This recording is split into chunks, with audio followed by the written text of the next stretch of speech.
A introdução alimentar tem 3 objetivos. O primeiro objetivo da introdução alimentar é manter a criança bem nutrida. Manter ela recebendo o alimento que ela precisa para poder ficar bem nutrida. Por que a Bia não aceitava naquela época? Porque ela era prematura e pequena para a idade gestacional, ela precisava mamar. Era isso que ela precisava. De todos os alimentos que eu poderia oferecer para ela, o que ia manter ela bem nutrida de verdade era o leite materno. Então ela teria que ter recebido mais tempo apenas o leite materno até estar preparada para poder comer. Então a resposta que ela me dava, quando eu digo, né, vamos olhar o que o bebê está dizendo, a resposta que ela me dava foi a resposta que eu encontrei 10 anos depois dentro da ciência. Mas ela já me mostrava assim, não mãe, não é para mim agora, eu preciso de outra coisa. E ela pedia muito para mamar, né, e ainda bem que na época pelo menos isso não segurava de dar uma para ela podia continuar se alimentando. Então o primeiro objetivo é manter a criança bem nutrida. Como ela vai ficar bem nutrida, ela vai precisar receber esse alimento muito especial, que tem uma quantidade de nutrientes que, assim, eu brinco que a natureza, ela faz uma mágica. Porque como que num líquido que não é nem tão calórico assim, a gente consegue essa quantidade de micronutriente, macronutriente e substâncias vivas, né?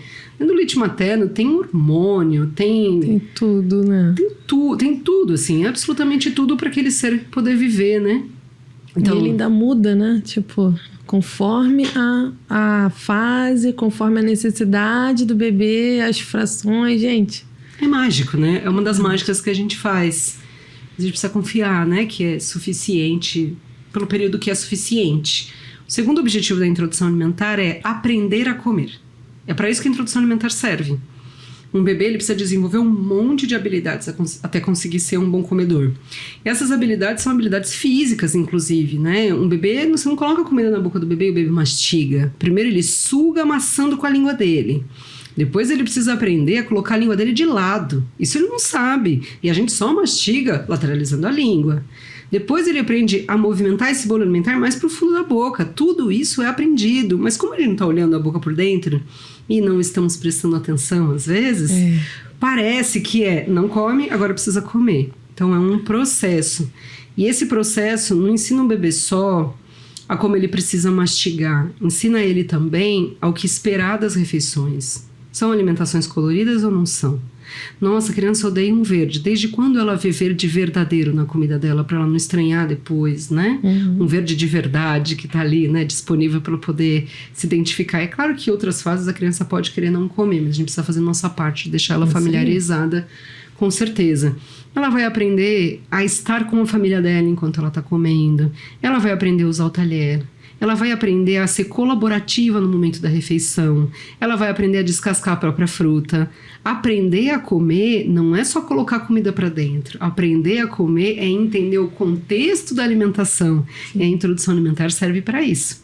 Então, nessa época que eu estava com a minha filha, com a Bia, eu não estava atingindo o segundo objetivo, porque eu não estava dando nenhum espaço para ela aprender a comer. Porque o meu objetivo era que ela colocasse a comida para dentro.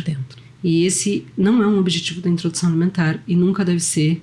E talvez essa é a grande mudança que a gente deveria fazer na nossa mente, né?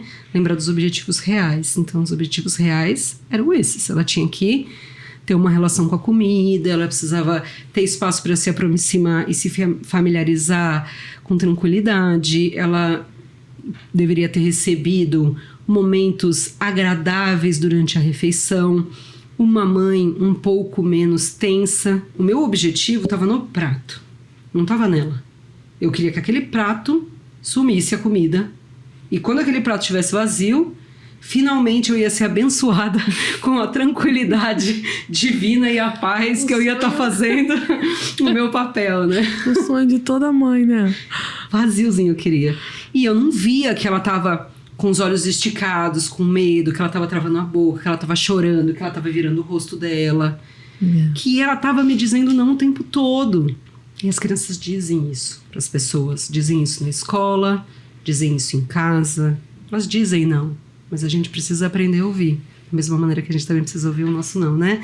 É uma aprendizagem da humanidade. Acho que precisa ser uma aprendizagem da humanidade. Então, ela não estava atingindo esse objetivo. E o terceiro objetivo da introdução alimentar é a programação metabólica, que é um nome muito bonito para se dizer como podemos fazer a manutenção da saúde desses órgãos para eles durarem mais tempo. Isso. O que eu posso dar para essa criança para alimentar a saúde dela e não alimentar a doença nela? É basicamente isso. E isso a gente vai precisar ver como está o contexto da idade daquela criança. Porque a idade vai dizer pra gente também um pouco das necessidades nutricionais, né? Porque mesmo um alimento bom, sei lá, vamos pensar numa fruta. Você não pode dar para uma criança de 2 meses, porque não faz sentido pro organismo dela. Um leite de vaca, dá para uma criança de 6 meses, não faz sentido na vida dele, né? E aí assim por diante. Tem uma alimentação com sal não faz sentido antes do 1º ano de vida, mas depois do 1º ano de vida faz muito sentido. Então, não é só sobre restrição, mas é sobre em que momento eu vou liberar certos alimentos, né? E o suco de fruta, eu acho que é um dos grandes alimentos exemplos da programação metabólica, porque não faz mais do que 10 anos que existe a recomendação da gente não dar suco na introdução alimentar, e essa recomendação mudou ano passado, né? Até então era até o 1º ano não dá suco, agora até o 2º ano não dá suco. É interessante que nós somos a geração que toma suco, né? Suco. Então, com a gente 4 tem meses. dificuldade de tomar muita água. Verdade. Em geral, pessoas entre 35 e 45 anos não são grandes consumidores de água. Nesse momento. Então, de 30 pra frente não são grandes consumidores de água, porque a gente tomava muito suco quando era pequeno. Então, existem cuidados para serem tomados nesse período, para preservar aquele organismo, para que ele possa viver pleno mais tempo, né? Então, quando de repente uma criança... Eu vou contar a história de uma amiga minha, que explica bastante a programação metabólica. Mas olha, rápido. Eu já cheguei sim, tá? Eu já até passei. Fale tudo. Eu falo que depois que eu fiz 40 anos, eu não tenho mais noção da idade das pessoas. Nem sei. Eu acho que eu sou super nova e eu já tenho 40 anos. Eu já tenho 40 anos um tempão e não sei nem mais desde quando. Então, essa minha amiga, né, uma vez ela me ligou muito chateada. Ela falou: Karine, tô muito chateada porque eu tô pré-diabética. Por que ela estava muito chateada? Porque ela ia em nutricionista desde os 18 anos, ela devia estar com uns 37, atleta, corria sempre, então ela estava chateada porque ela tinha um esforço sempre para poder manter a saúde dela. Então, quando ela recebeu a notícia, ela ficou muito chateada. E eu falei para ela: teve curiosidade já de perguntar para sua mãe como foi sua introdução alimentar? Aí ela falou: sim, eu vou perguntar para ela. E ela ligou para a mãe dela e depois ela me ligou. Ela: Karine, você não sabe. Quando eu tinha 7 meses, a minha mãe me levou no pediatra e falou: o intestino dela não tá funcionando bem, eu acho que é porque ela não toma água. E o pediatra fez a seguinte recomendação bem anos 80: coloca groselha na água.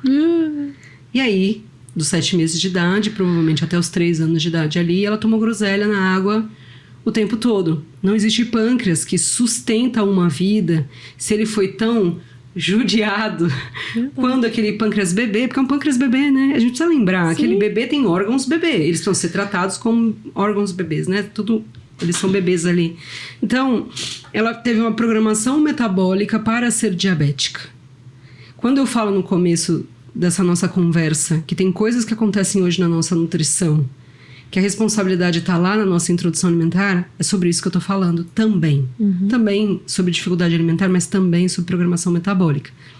Então, quando eu tava ali no momento da Bia, tem uma foto dela comendo uma batata frita com Ana, algumas coisas que eu liberava, porque já que não come nada, né? Isso é clássica, né? Clássica, não come nada, pelo menos tá comendo. Essa frase, pelo menos tá comendo, é uma frase que me incomoda, porque desumaniza o processo alimentar da criança. Sim. Veja que eu não falei que o objetivo é comer.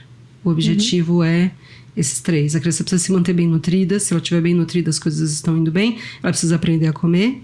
E ela precisa ter espaço para a programação metabólica dela. É verdade. Todas as outras perguntas, a gente pode responder perguntando se a gente está atendendo aos objetivos. Então... Olha.